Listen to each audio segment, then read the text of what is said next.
صباح الخير البنات، مرحبا. عندي ان شاء الله اليوم راح ندير لكم خبز بزاف مليح بالسميد ولا بالدقيق. عندي 3 كيسان دقيق، كاس فرينه، انا حندير فرينه القمح الكامل، معلقه كبيره سكر، معلقه كبيره خميره تاع خبز، ربع كاس زيت وملح، ونسحقو ما دافي. راح نخلط كل شيء في الواحد تاع العجانه نتاعي. كما تشوفوا حطيت كل شيء في البول تاع العجانه.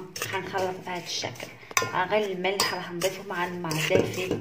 حنكي لكم الماء، تقدروا ديروا بالحليب وما زهر، انا راح نديرو غير بالماء دافي بس حنديرو للماكله مش للحليب، ونديه يتعجن ونعجنكم.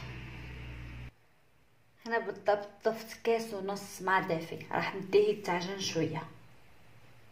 بعد ما عجنته 5 دقائق هاو شكله، حنغطيه ونخليه يرتاح شوي ونرجعوا له. انا بعد 4 ساعة انا جبته هو تخمر غير شوي، راح نزيد نعجنه مدة 4 ساعة بالضبط ونسقيه بشوي ما دافي. كما تشوفوا بعد العجنة الثانية عجنته بنص كاس ما دافي مدة 10 دقائق. انا درتو شوي زيت باه لميتو شوفوا ولا طري. راح نشكلوه مع بعضنا. هنا في مرحلة التشكيل، كل وحدة وكيفاه تحب تشكله. انا هنا جاني ساهل بزاف باسكو خفيف تعجن مليح. درت شويه زيت في يدي وزيت في لاباياس بلا ما نستعملش الفرينه. قطعتو قطع، جاوني هنا 7 خبيزات، درتهم شوي طوال نعطيهم الشكل اللي راني حابه. يعني ما عندي ما ندير لهم، جوست نشكلهم بالزيت ونطرحهم بيدي باه ما يجيوش معجنين.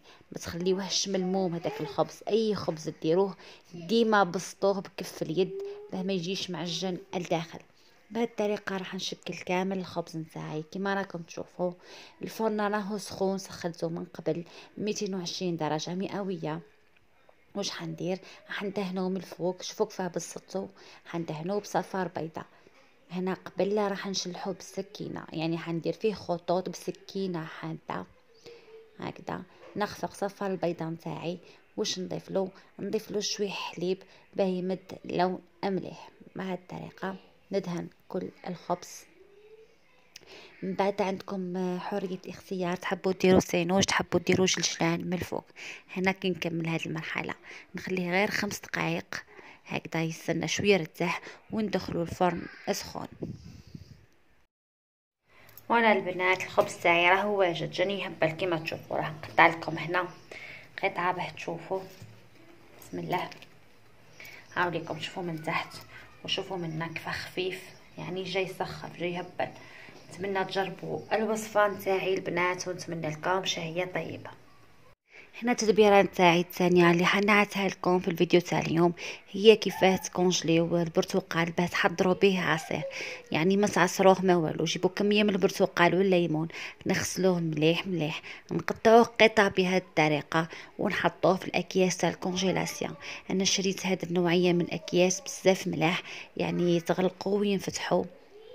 شريتهم بسعر 18 ألف. هاد الطريقة عمرت الأكياس نتاعي ودخلتهم المجمد.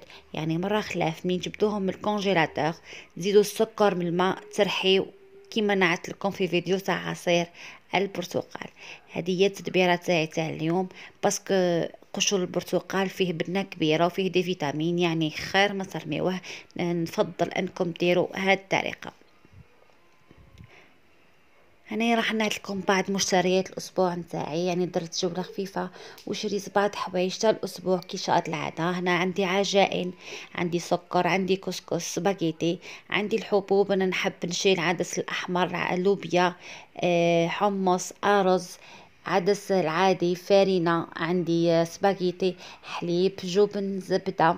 هنا توابل، عندي دي غاتو الاولاد وبعض المنظفات. هادو كانوا مشترياتي تاع هاد الاسبوع، اضافه الى بعض الخضر واللحوم والدجاج. نتمنى الفيديو تاعي